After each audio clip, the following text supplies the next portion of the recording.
Shalom frères et sœurs, shalom. En parcourant la toile, je suis tombé sur la page TikTok de ce vidéaste. Et ce vidéaste a une particularité, c'est de questionner le récit biblique. Il le fait de manière silencieuse, c'est-à-dire il prend des préceptes qu'il affiche, il ne donne pas son point de vue, rien du tout, mais vous amène à réfléchir. Maintenant, je ne connais pas ses intentions. Est-ce une forme de moquerie? Ou est-ce qu'il s'interroge réellement et attend qu'on puisse mieux l'orienter, mieux le guider dans sa compréhension? Peut-on voir Dieu et survivre? Il fait allusion à Genèse chapitre 32, verset 30, où il dit « J'ai vu Dieu face à face ». Pourtant, dans Jean chapitre 1, verset 18, il dit « Personne n'a jamais vu Dieu ».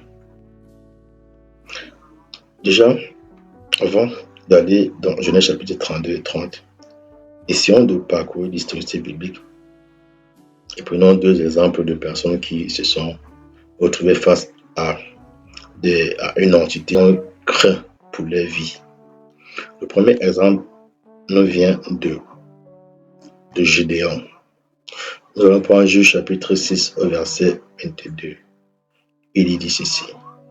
Gédéon, voyant que c'était l'ange de l'Éternel, dit « Malheur à moi, Seigneur éternel, car j'ai vu l'ange de l'Éternel face à face. » Ici, Gédéon est face à une entité. Et lorsqu'il repense à ce qui fut dit à Moïse, « Nous ne pouvons m'effacer et vivre », il se dit que c'est fini pour lui. Nous allons prendre un autre témoignage qui nous vient toujours du Juge, chapitre 13, mais cette fois-ci au verset 20 à 22. Il était que ceci.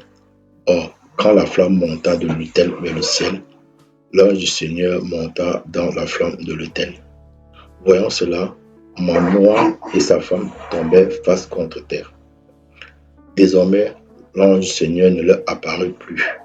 Manoah comprit que c'était l'ange du Seigneur et il dit à sa femme, « Nous allons sûrement mourir car nous avons vu Dieu. » Ici, ce sont les parents de Samson qui sont face à la présence d'un ange. Ils comprennent qu'ils sont esselés. Pourquoi? Parce qu'ils ont en esprit ce qui fut dit à Moshe ou Moïse, car nous ne pouvons m'effacer et vivre. Et dans ce récit, il dit qu'ils sont face à un ange. Tout comme Gédéon était face à un ange. Ce n'était pas question de Dieu. Nous allons dans Genèse chapitre 32, 30 pour prendre le cas de Jacob. Jacob appela ce lieu du nom de Péniel. Déjà, ce terme-ci doit attirer votre attention. Pourquoi? Parce que Péniel est formé de deux mots. Nous allons mieux comprendre avec ce petit dessin. Péniel est formé de deux mots, Péni et El. Mais en hébreu, se dit Panéal. Pané, c'est face, fils, et Al renvoie. C'est le shortcut, juste le raccourci, c'est pour dire Dieu et autres. Nous avons Panéal, c'est-à-dire Face of God, la face de Dieu.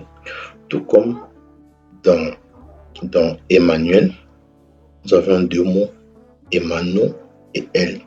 Mais qui en hébreu se dit Gamnoal, parce que Al envoie à l'éternel, mais qui aussi transiterait par El.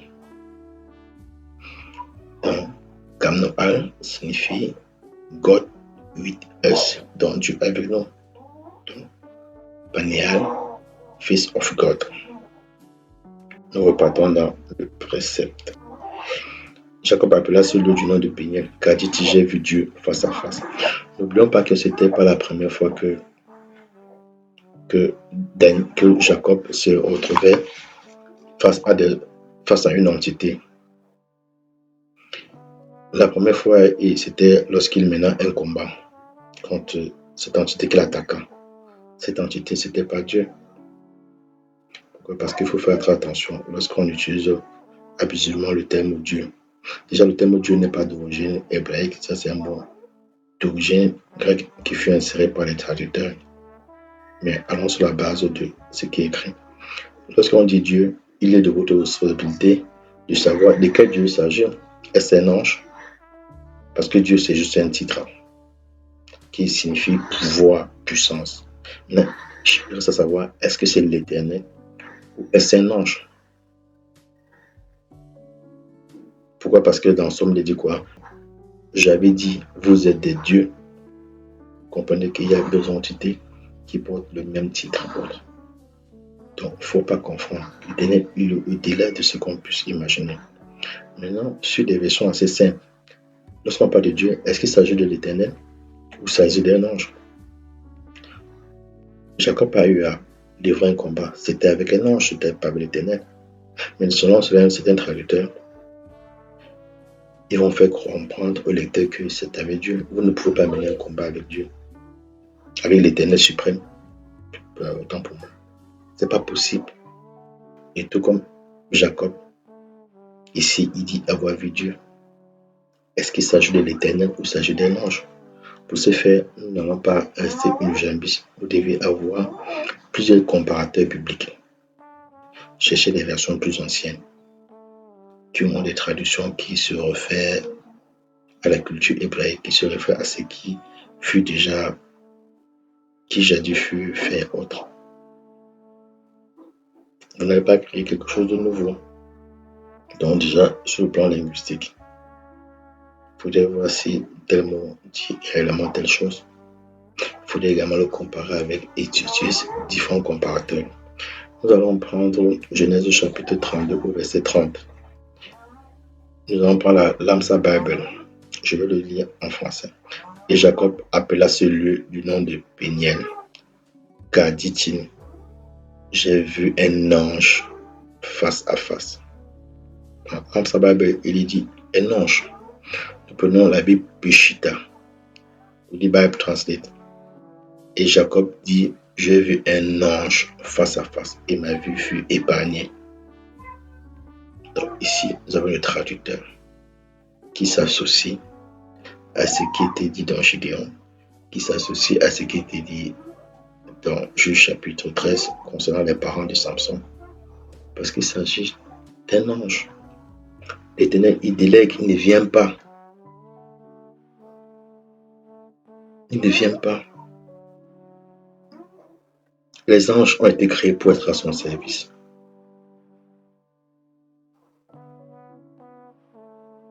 L'Éternel ne vient pas. Nul ne peut le voir et vivre. Cette réalité, cette chair, ne peut supporter sa présence. Face à une telle pureté, face à une telle puissance, votre corps va imploser. Vous ne saurez vivre. C'est pourquoi il fut dit en marchant, je ne peux pas voir ma face. Mais cache-toi là. Laisse-moi passer. Tu pourras peut-être voir mon dos, mais pas ma face. Parce que c'est quelque chose de tellement puissant, tellement sain. Donc, il n'y a pas de contradiction entre Genèse chapitre 32, 30 et Exode 33, 20. C'est juste un problème de traduction. C'est juste un problème de compréhension. Donc, Genèse 32, 30. Il ne s'agit pas de l'Éternel, mais de Dieu qui fait allusion à un ange, parce que les anges sont considérés comme des dieux, sont considérés comme des pouvoirs, ce sont des puissances, parce qu'ils viennent de la part du super, hautement puissant. Donc, ils sont des ministres plénipotentiaires. Donc quand ils viennent avec des caractéristiques Donc, il ne s'agit pas de contradiction. Il suffit juste de comparer. Donc, sur le plan linguistique, et chercher des traducteurs qui, au mieux de l'habilité, ont traduit un peu fidèlement. Pas des contradictions, frère Villiers et autres. Il n'y a pas de contradictions. On va aborder d'autres sujets que tu mets sur la table. On va voir si c'est Satan ou c'est Dieu qui a demandé à David de faire le dénombrement. Peut-être dans la loi, vous saurez qui a demandé de faire le dénombrement ou pas.